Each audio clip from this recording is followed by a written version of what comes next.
melakukan, menggenapkan apa yang diwahyukannya kepada saudara dan saya. Yang diperlukan adalah percaya.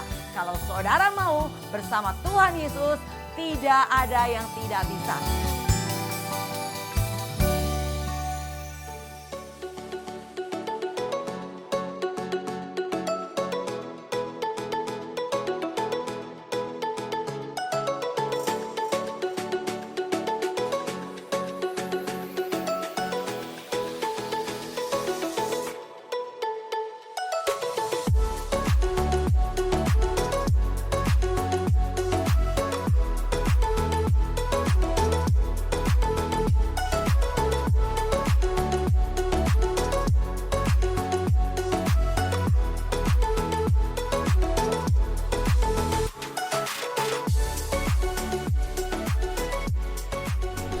Shalom Sobat Probo, selamat jumpa kembali bersama GOB Generation of Breakthrough. Hari ini saya akan bawakan satu tema, iman yang menggerakkan belas kasihan. Sebelumnya mari kita satukan hati untuk berdoa.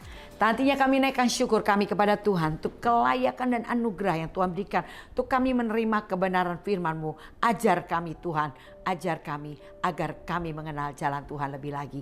Dalam nama Tuhan Yesus, haleluya, amin. Sahabat Probos, bacaan kita dari Galatia 6 ayat 9 dan 10. Janganlah kita jemu-jemu berbuat baik, karena apabila sudah datang waktunya kita akan menuai jika kita tidak menjadi lemah. Karena itu selama masih ada kesempatan bagi kita, marilah kita berbuat baik kepada semua orang, tetapi terutama kepada kawan-kawan seiman. Ya, saudara, firman Tuhan berkata, marilah kita berbuat baik kepada semua orang, terutama kepada kawan-kawan kita seiman. Ya saudara, inilah yang harus kita lakukan, yaitu melakukan pekerjaan baik. Kenapa? Karena dikatakan Efesus 2 ayat 10, kita diciptakan di dalam Kristus Yesus untuk melakukan pekerjaan baik. Dan Tuhan mau kita hidup di dalamnya. Jadi saudara, iman yang sejati akan membawa perubahan dalam kehidupan orang percaya. Melalui perbuatan baik yang kita lakukan, biarlah orang melihat dan mereka diubahkan. Jadi salah satunya adalah mendorong seseorang untuk memiliki kehidupan yang murah hati. Atau kehidupan yang baik, yaitu dengan memberi keteladanan. Kita belajar saat ini, kita harus bermurah hati atau berbelas kasihan kepada siapa saja saudara. Kita akan belajar firman Tuhan katakan dalam Galatia 6 ayat yang ke-6. Dan baiklah dia yang menerima pengajaran dalam firman, membagi segala sesuatu yang ada padanya dengan orang yang memberikan pengajaran itu. Ya saudara, firman Tuhan berkata, kita harus bermurah hati, berbelas kasihan atau melakukan hal yang baik pertama kepada para pengajar firman Tuhan saudara. Jadi menurut prinsip yang diajarkan ini bahwa mereka yang mengajarkan kebenaran firman Tuhan adalah sasaran dari perbuatan baik, yaitu berupa kemurahan hati yang harus dilakukan oleh mereka yang menerima pengajaran. Seperti yang dikatakan dalam 1 Korintus 9 ayat 14. Demikian pula Tuhan telah menetapkan bahwa mereka yang memberitakan Injil harus hidup dari pemberitaan Injil itu. Ya. Mereka yang masuk dalam panggilan untuk memberitakan Injil secara khusus, tidak bekerja secara sekuler, tapi mendapat panggilan khusus untuk memberitakan Injil, maka dikatakan mereka harus hidup dari pemberitaan Injil itu. Dari manakah mereka dapat? Tentunya firman Tuhan yang tadi kita baca dalam Galatia 6 ayat 6. Kita harus bermurah hati atau melakukan kebaikan, terutama kepada mereka yang mengajarkan kebenaran firman Tuhan. Nah saudara, walaupun Paulus tidak mengambil keuntungan pribadi, namun dia mengajarkan prinsip umum ini kepada jemaat Galatia untuk melakukannya. Ya, Paulus adalah pengusaha tenda saudara. Dia dalam pelayanannya dihidupi oleh pekerjaan yang dimilikinya sebagai pengusaha. Nah, tetapi ada orang-orang yang mendapat panggilan khusus sehingga meninggalkan pekerjaannya untuk memberitakan firman Tuhan. Firman Tuhan yang tadi kita baca dalam Galatia 6 ayat 6 dikatakan, kita dikatakan harus bermurah hati atau melakukan kebaikan kepada mereka para pengajar firman Tuhan. Jadi ini adalah sasaran untuk kita berbuat baik. Seperti tadi dikatakan Galatia 6 ayat 9, kita dikatakan jangan jemu-jemu melakukan pekerjaan baik. Ya saudara, sebab kita akan menuai pada waktunya kalau kita tidak menjadi lemah. Jadi berbuat kebaikan jangan pernah menjadi lemah, walaupun yang dilihat itu mengecewakan, walaupun yang didengar itu menyakitkan, walaupun yang dihadapi kita menakutkan, tetaplah lakukan pekerjaan baik. Yaitu kepada siapa? Kepada mereka para pengajar firman Tuhan yang sudah mengajarkan dan memberi makanan rohani kepada kita.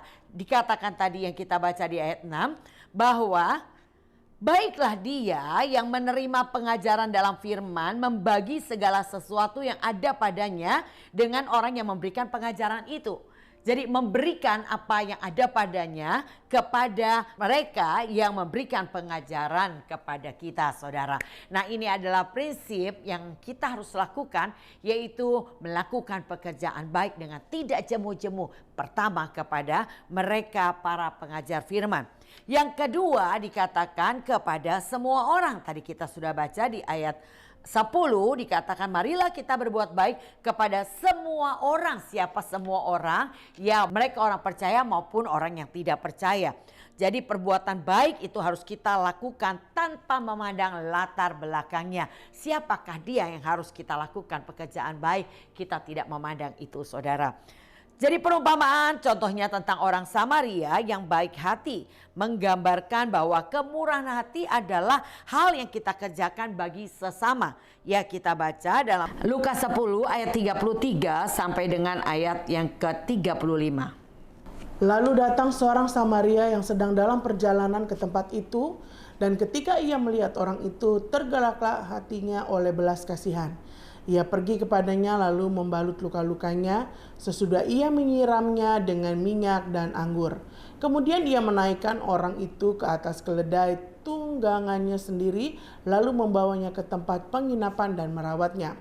Keesokan harinya ia menyerahkan 2 dinar kepada pemilik penginapan itu, katanya, rawatlah dia dan jika kau belanjakan lebih dari ini, aku akan menggantinya waktu aku kembali. Ya saudara, di sini kita melihat ada seorang Samaria yang dikatakan sedang dalam perjalanan. Melihat ada seorang yang dirampok, saudara. Dan bukan hanya dirampok tapi dipukul. Lalu dikatakan ditinggalkanlah orang itu. Dan kalau saudara baca di atasnya dikatakan ada imam, ya seorang imam yang melalui jalan itu melihat orang itu tapi ia lewat dan terus berjalan. Lalu ada juga seorang Lewi. Ia melihat orang itu dan ia melewatinya dari seberang jalan. Tetapi seorang Samaria, yang sebetulnya seorang Samaria adalah orang yang tidak bergaul dengan bangsa Israel, saudara. Tetapi bagaimana dikatakan, ia ketika melihat orang itu tergeraklah hatinya oleh belas kasihan.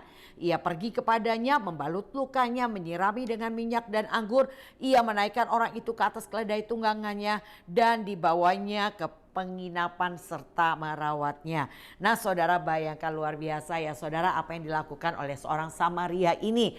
Walaupun orang Samaria adalah orang yang bukan orang percaya seperti orang yang dirampok ini. Tetapi bagaimana ia dengan ketulusan ia menolong dan menaruh belas kasihan kepada orang yang dirampok ini, saudara. Tetapi saudara seiman, bahkan boleh dikatakan ini seorang imam dan seorang Lewi itu pun tidak menengok dan tidak menolongnya. Jadi maka Tuhan bertanya di sini, siapakah di antara ketiga orang ini menurut pendapatmu adalah sesama manusia dari orang yang jatuh ke tangan penyamun itu? Jawab orang itu, orang yang telah menunjukkan belas kasihan kepadanya. Kata Yesus kepadanya, pergilah dan perbuatlah demikian. Nah ini adalah yang Tuhan mau untuk kita lakukan, saudara. Melakukan perbuatan baik tanpa harus melihat siapa yang perlu kita tolong. Jadi kita tetap menolong siapapun orang yang ada di depan saudara. Karena saya percaya orang itu tidak akan ada di hadapan saudara kalau Tuhan tidak izinkan itu terjadi. Kadang-kadang Tuhan izinkan untuk melihat respon saudara. Apakah saudara adalah pelaku firman yang terus melakukan pekerjaan baik tanpa melihat siapa yang harus ditolong. Nah saudara, itu akan terlihat melalui respon-respon seperti tadi kita dengar perumpamaan yang diumpamakan oleh oleh Yesus, yaitu seorang imam dan seorang Lewi yang melihat orang yang dirampok ini, tetapi ia tidak menolong. Tapi bagaimana seorang Samaria, orang yang tidak seiman, tapi ia menolong dengan ketulusan, bahkan merawatnya. Bahkan ia memberikan, dikatakan 2 dinar kepada pemilik penginapan untuk katanya, rawatlah dia, dan jika kau belanjakan lebih dari itu, aku akan menggantinya waktu aku kembali. Wah, jarang-jarang ya saudara orang yang seperti ini ada di masa yang sekarang ini. Di masa yang dikatakan kasih mulai dingin saudara. Tetapi baiklah kita berbeda dengan dunia. Kita harus berbeda saudara. Yaitu kita belajar dari seorang Samaria yang melakukan pekerjaan baik kepada semua orang. Dan inilah yang Tuhan mau untuk kita lakukan. Seperti seorang Samaria ini. Jadi saudara, yang Tuhan tuntut bukanlah saudara dalam pelayanan yang hebat, karunia yang luar biasa, suara yang indah. Tidak saudara. Tetapi yang Tuhan lihat adalah bagaimana kau menaruh belas kasihan kepada orang yang lemah. Ini yang Tuhan mau kita lakukan. Perbuatan baik kita adalah kesaksian kita bagi dunia. Ini dengan bagi dunia, dan dengan demikian Bapa di surga akan dipermuliakan. Seperti dikatakan Matius 5 ayat 16. Demikianlah hendaknya terangmu bercahaya di depan orang, supaya mereka melihat perbuatanmu yang baik dan memuliakan Bapamu yang di surga. Ya saudara, Bapa di surga dimuliakan melalui hidup saudara, di mana kita seperti bintang di dunia, terang gemerlap di antara kegelapan. Kita harus berbeda dengan dunia sehingga orang melihat dan Tuhan dimuliakan. Saudara rajin ibadah, rajin pelayanan, berdoa sudah sungguh-sungguh. Tetapi kalau saudara tidak melakukan kebaikan atau kemurahan hatian kepada orang di sekeliling saudara, maka sia-sialah setiap ibadah yang kita lakukan. Seperti tadi yang Tuhan katakan, seorang imam dan seorang Lewi yang Tuhan katakan mereka tidak melakukan kemurahan atau kebaikan kepada sesamanya. Nah saudara, inilah yang harus kita lakukan. Kita ada di penghujung akhir zaman. Tuhan sedang menentukan siapa orang-orangnya yang layak menjadi mempelainya. Jadi perhatikan respon-respon saudara, karena respon saya menelanjangi saya di hadapan Tuhan dan orang banyak. Itu slogan kita. Jadi kalau saudara mengalami sesuatu di depan saudara, mengalami pencobaan, ujian, tantangan, pergumulan, saudara perhatikan respon. Karena masalah adalah ujian yang harus kita selesaikan. Apa yang harus kita lakukan kalau ada ujian? Mikir bagaimana menjawabnya. Nah itulah yang seharusnya kita lakukan. Karena saudara dan saya, kita ada di sekolah kehidupan. Sekolah kehidupan. Di mana kita harus naik ke jenjang level yang lebih tinggi, lebih tinggi. Sampai level terakhir adalah sempurna. Seperti Bapa di surga sempurna. Dan dengar saudara, kesempurnaan hanya kita dapat melalui satu cara, tekun. Nah itu dia saudara. Kalau dikatakan Yakobus 1 ayat 4. Dan biarkanlah ketekunan itu memperoleh buah yang matang, supaya kamu menjadi sempurna, utuh dan tak kekurangan suatu apapun. Iya.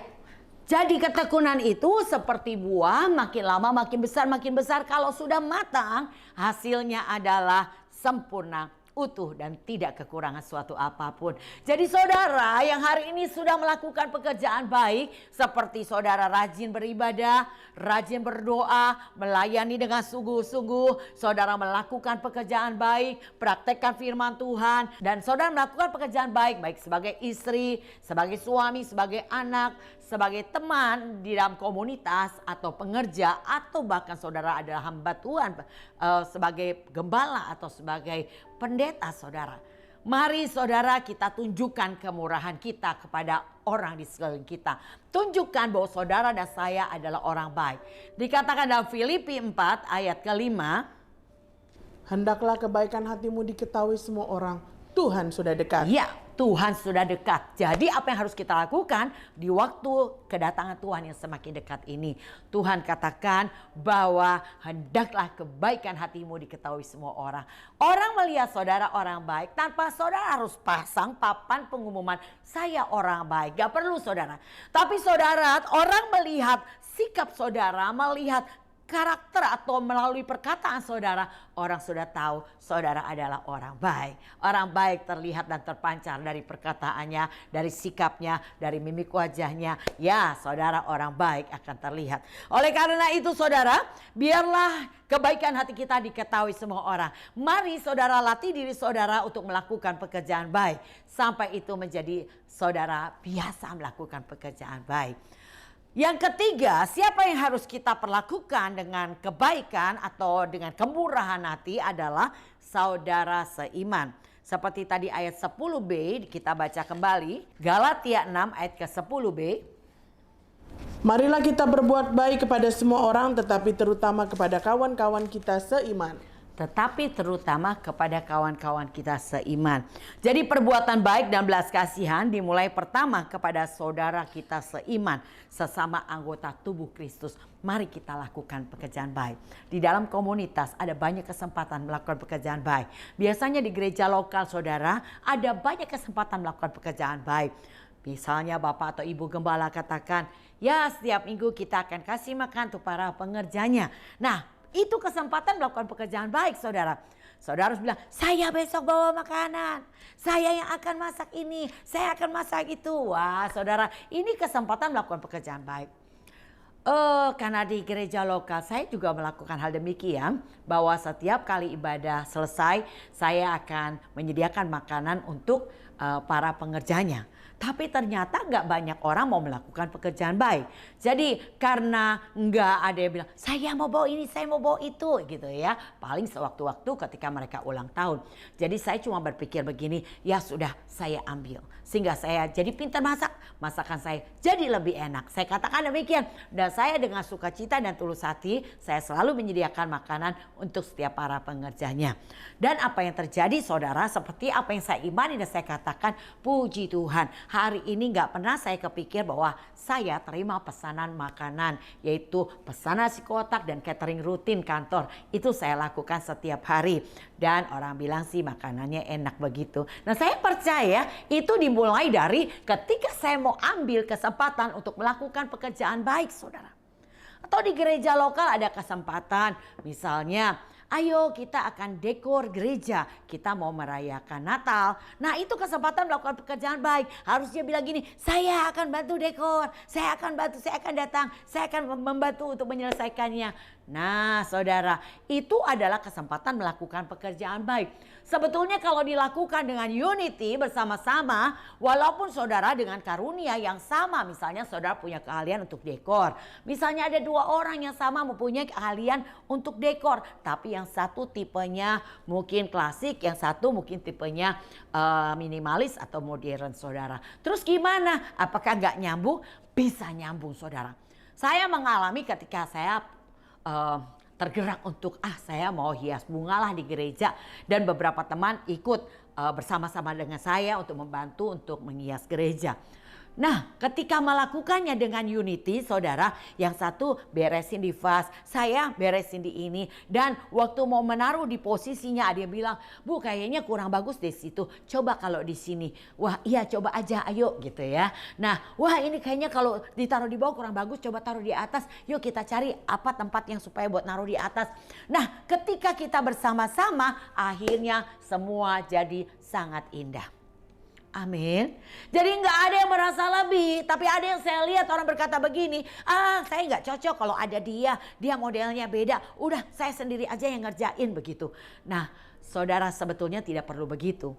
Ide dan hikmat datang daripada Tuhan saudara. Jadi ayo kita bersama-sama kita melakukan pekerjaan baik. Jadi setiap kesempatan yang ada mari kita lakukan saudara, terutama kepada saudara-saudara seiman. Lakukan hal yang baik.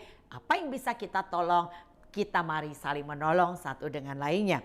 Nah saudara, mengasihi orang di luar sana akan jadi lebih mudah kalau kita sudah terlatih untuk terlebih dahulu melakukannya kepada orang-orang yang secara hubungan lebih dekat atau kita bersama-sama sesama pengerja, teman-teman dalam pelayanan. Saudara, ketika saudara terbiasa melakukan, maka melakukan di luar itu bukan hal yang sulit lagi. Jadi saudara, gereja lokal adalah tempat di mana saudara dilatih, dibentuk, diajar untuk dipersiapkan menjadi berkat di luar saudara.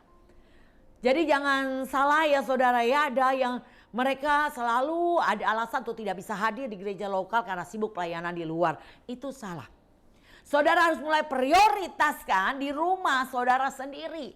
Di situ saudara mau tertanam. Kita ini ada doa pagi juga. Tapi ada salah seorang pengerja bilang begini, saya nggak doa pagi sama-sama ibu deh, saya ada doa pagi di tempat lain saudara. Nah itu bukan hal yang lurus, pada akhirnya mentalah orang yang seperti itu saudara. Jadi oleh karena itu saudara, hari-hari ini ambil sikap yang lurus-lurus saja.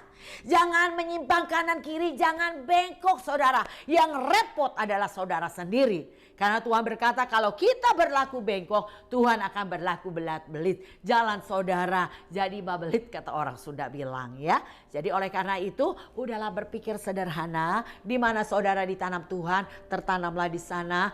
Saudara ikuti dengan maksimal setiap pengajaran yang disediakan oleh fasilitas gereja lokal.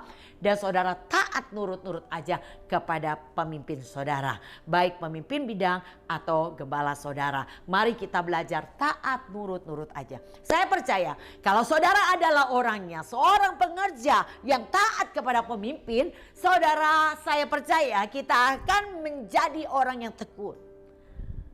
Tidak akan ada pemberontakan, kekecewaan, sakit hati, kemarahan. Hal itu terjadi kenapa? Karena kita seringkali bersandar pada pikiran kita sendiri. Itu yang Tuhan tidak mau. Tapi mari bersandar pada pikiran Kristus. Ketaatan itu adalah hal yang mutlak kita harus lakukan sebagai orang percaya. Tidak ada seorang pemimpin yang datang bukan dari Tuhan. Artinya setiap pemimpin bidang maupun pemimpin di dalam gereja lokal yaitu gembala itu dipilih oleh Tuhan. Saudara hanya perlu taat, nurut aja, nggak usah berbantah-bantah. Boleh kasih masukan? Nggak boleh. Tapi dengar, masukan saudara diterima atau tidak diterima tidak perlu membuat saudara marah, kecewa, sakit hati. Saudara boleh kasih masukan, nanti pemimpin akan berdoa kepada Tuhan. Kalau hal itu ada hal yang baik yang Tuhan mau, pasti Tuhan juga meneguhkannya kepada pemimpin. Jadi oleh karena itu saudara, mari berjalanlah di dalam jalan Tuhan, jangan pernah keluar daripadanya. Bagaimana saudara tahu kita ada di dalam jalan Tuhan? Yaitu ketika saudara melakukan kebaikan, melakukan kebenaran, rajin, tekun, semangat ya saudara. Nah berarti keputusan saudara itu benar. Berarti jalan saudara benar. Karena kalau jalan saudara benar, saya percaya hidup saudara penuh damai, sejahtera dan sukacita. Kalau jalan saudara benar, saya percaya hidup saudara adalah hidup yang penuh semangat dan gairah. Saudara akan makin bertekun di dalam Tuhan, rajin dan bergairah mencari Tuhan, melayani dengan antusias dan semangat. Ketika jalan saudara benar, itulah dampak atau buah yang akan terlihat di dalam hidup saudara. Tapi kalau keputusan saudara salah, jalan saudara salah, alat pendeteksinya adalah buah dari hidup saudara. Pasti saudara kehilangan damai, kehilangan sukacita, nggak happy, mulai malas, nggak punya semangat, kerajinannya mulai kendor, ujung-ujungnya saudara mulai kecewa, sakit hati, kepahitan, marah. Nah itu yang akan terjadi buah daripada penyimpangan saudara. Jadi oleh karena itu saudara sadar, waktu sudah semakin singkat saudara. Tadi pagi kita ada praise and worship di dalam online, Zoom online, doa pagi. Dan Tuhan katakan perhatikan jalan yang engkau tempuh. Sungguh-sungguh perhatikan jalan yang engkau tempuh. Jangan menyimpang ke kanan ke kiri, tapi berjalanlah di dalam jalannya Tuhan. Dengar saudara, Tuhan berkata dialah yang akan merintis jalan saudara sebagai orang-orang benar. Tuhan yang rintis, Tuhan yang buka, Tuhan yang tuntun jalan saudara. Efesus 2 ayat 13 dikatakan segala pekerjaan dan kemauan itu datangnya dari Tuhan. Tuhan taruhkan pekerjaan dan kemauan yang harus saudara lakukan. Itu datang daripada Tuhan. Wow saudara, sungguh indah saya rasakan hidup bersama dengan Tuhan. Tuhan menetapkan langkah-langkah orang yang hidupnya berkenan kepadanya. Ya, kalau saudara adalah orang yang berkenan di hadapan Tuhan, langkah-langkah saudara ditetapkan oleh Tuhan. Ada satu gerakan, ada satu dorongan untuk melakukan ini dan itu. Dan itu Tuhan akan lakukan. Dan itu yang Tuhan akan tetapkan, saudara. Jadi saudara, ketika saudara ada di dalam jalan yang benar, hidup saudara pasti penuh damai, penuh sukacita, makin semangat untuk berjuang, mencari Tuhan lebih sungguh-sungguh lagi. Saudara akan membawa dampak yang positif bagi orang sekeliling saudara. Perkataan saudara, perkataan menguatkan dan membangun. Tapi dengar, perhatikan, mulai dari hal yang kecil saudara. Mulai dari hal yang kecil saudara lakukan kebaikan. Maka engkau akan bisa melakukan kebaikan yang lebih besar, lebih besar, lebih besar, lebih besar, lebih besar lagi. Tuhan akan mempercayakan banyak kebaikan untuk kita lakukan saudara. Ketika engkau sudah terlatih maka melakukan kebaikan bahkan kepada musuh sekalipun itu bukan hal yang sulit. Tapi kita harus terlatih. Di mana kita dilatih? Di gereja lokal. Di mana saudara berada, di komunitas di mana saudara ada di dalamnya. Di situ ada kesempatan untuk kita berlatih melakukan kebaikan. Oleh karena itu jangan engkau menyendiri, jangan pernah engkau ke gereja cuma hari Minggu dan tidak kenal seorang pun dan saudara pulang. Kenapa? Karena kalau saudara melakukan hal demikian, saudara tidak akan punya kesempatan untuk melakukan pekerjaan baik. Tapi saudara bukan hanya tertanam, tapi saudara nyemplung, artinya ikut aktif dalam kegiatan gereja lokal. Bahkan saudara terlibat dalam pelayanan, akan lebih banyak kebaikan yang diberikan yang akan diberikan Tuhan kepada saudara. Dan ini adalah kesempatan. Mari saudara lakukan pekerjaan baik. Hidup dalam kebenaran, Tuhan akan menuntut jalan saudara sehingga hati saudara penuh damai dan penuh sukacita. Ya saudara, itulah yang harus kita lakukan. Di dalam tubuh Kristus ada orang-orang yang berkekurangan dan berkebutuhan. Jadi mereka juga adalah sasaran dari belas kasihan yang kita bisa saling melakukannya ya saudara ya. Kita saling melengkapi, yang lebih menolong atau melengkapi yang kurang saudara. Betapa indahnya hidup yang seperti demikian. Jadi tidak ada yang lebih dan kurang, kita sama-sama saling menolong, saling membantu supaya ada keseimbangan. Tuhan Yesus memberkati kita semuanya.